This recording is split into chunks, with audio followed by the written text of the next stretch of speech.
ज़्यादा मॉक देना और कम एनालिसिस करना वैसा ही है जैसे तुम अपनी बीमारी ज़्यादा से ज़्यादा डॉक्टरों को दिखा रहे हो, इस आस में भी कि कोई एक डॉक्टर ये बोल दे यार तुम्हें तो कोई बीमारी नहीं है और तुम आराम से अपने घर चले जाओ। स्वागत है आप सबका Rakesh Bishnoi the exam gangster YouTube channel पे। बिना किसी बकवास के सीधे मुद्दे पे आता हूँ।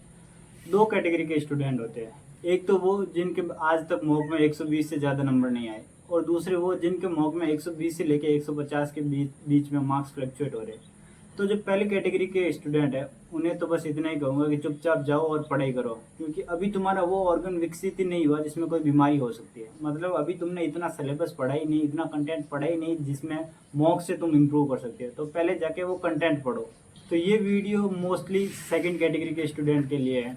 तो प्लीज़ अगर आप भी सेकंड कैटेगरी में आते हो जिसके मॉक में मार्क्स 120 से 150 के बीच में आ रहे हैं, तो इस वीडियो को पूरे ध्यान से देखो, चाहे 2x पर देखो पर पूरा देखो। आई एम श्योर कि इससे पहले आपने इस टॉपिक पे बहुत सारे वीडियो देखे होंगे, बहुत सारे टीचर्स के, बहुत सारे टॉपर्स के, जिन्होंने आपको बताया होगा कि यार प्री से पहले कम से कम 200 मॉक दो, उन मॉक का बिल्कुल डिटेल में एनालिसिस करो और जो जो आपकी वीक टॉपिक है उन पर काम करो वगैरह वगैरह। और ऐसे नहीं है कि ये गाइडेंस ख़राब है, ये अच्छी गाइडेंस है जो किसी भी टॉपर से आप एक्सपेक्ट कर सकते हो। लेकिन इस गाइडेंस में एक गड़बड़ी है। गड़बड़ी ये है कि स्टूडेंट ये सब देख के ना अतियों में चला जाता है। वो बीच के सारे स्टेप स्किप करके सीधा टॉपर के साथ अपना कंपैरिजन करना शुरू कर देता है। तो किसी टॉपर के एक मॉक टेस्ट देने में और तुम्हारे एक मॉक टेस्ट देने में कितना फ़र्क है जानते हैं। जैसे कोई टॉपर एक मॉक टेस्ट देने बैठा तो वो उसे एक मॉक टेस्ट कंप्लीट करने में लगभग 1 घंटा 15 मिनट के आसपास लगेंगे, क्योंकि उसकी तैयारी बहुत अच्छी है, उसके मार्क्स अच्छे आ रहे हैं। तो उसे उस पूरे मॉक में अगर प्री का मॉक हुआ तो सारे क्वेश्चनों में 2-3 क्वेश्चन ऐसे मिलेंगे जो टफ है या उसके लिए ज़्यादा टाइम टेकेंगे।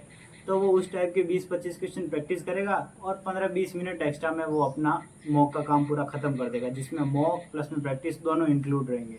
अब वही मॉक टेस्ट देने अगर तुम बैठे तो क्योंकि तुम्हारे मार्क्स ऑलरेडी कम है, 130-40 उतने ही मार्क्स हैं, तो तुम्हें हर एक मॉक में 15 से 20 क्वेश्चन ऐसे मिलेंगे जो तुम्हारे लिए प्रॉब्लम क्रिएट कर रहे हैं या जो तुम्हें ढंग से नहीं आते, और अगर आते हैं तो बहुत ज़्यादा टाइम ले रहे हैं। तो अगर तुम उन जैसे हर एक टॉपिक के भी 10-10 क्वेश्चन करने में बैठोगे ना तो तुम्हारे पास 200 से 250 क्वेश्चन हो जाएंगे।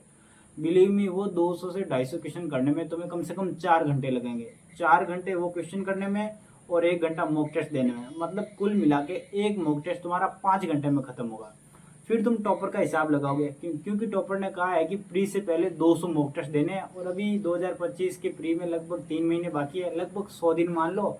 तो रोज़ की 2 मॉक देने होंगे तब जाके मेरा ये टारगेट कंप्लीट होगा। इसका मतलब 5 घंटे और 5 घंटे 10 घंटे तुम्हारे मॉक टेस्ट में जाने वाले हैं। और मैं ऐसा नहीं कह रहा कि ये टॉपर तुम्हें बहुत ज़्यादा मिसगाइड कर रहे हैं, ये झूठ बोल रहे हैं, नहीं 200 मॉक दिए होंगे। लेकिन सोचो कि वो इंटरव्यू तो इस अटैम्प्ट में दे रहा है ना, इससे पहले उसने 1-2 अटैम्प्ट और दिए होंगे। और इस अटैम्प्ट में जब उसने प्री के मॉक स्टार्ट किए थे तब शुरुआत में उसके 150 से 160 मार्क्स आ रहे थे। तो उसके लिए 200 मॉक्स देना बहुत ज़्यादा आसान है और उसके लिए ज़रूरी भी है 200 मॉक देना। लेकिन तुम्हारे लिए 200 मॉक देना अभी पॉसिबल नहीं है। वो एग्जाम्पल याद करो जो मैंने शुरू में दिया था डॉक्टर वाला। वो ज़्यादा से ज़्यादा मॉक इसलिए दे रहा है, मतलब उसकी बीमारी बहुत ज़्यादा छोटी है, जो उसका वीक पॉइंट है वो बहुत कम हो गए, इसलिए वो ज़्यादा से ज़्यादा मॉक दे रहा है। मतलब ज़्यादा से ज़्यादा डॉक्टरों को अपनी बीमारी चेक करवा रहा है ताकि कहीं ना कहीं उसकी वो बीमारी का पता चल जाए।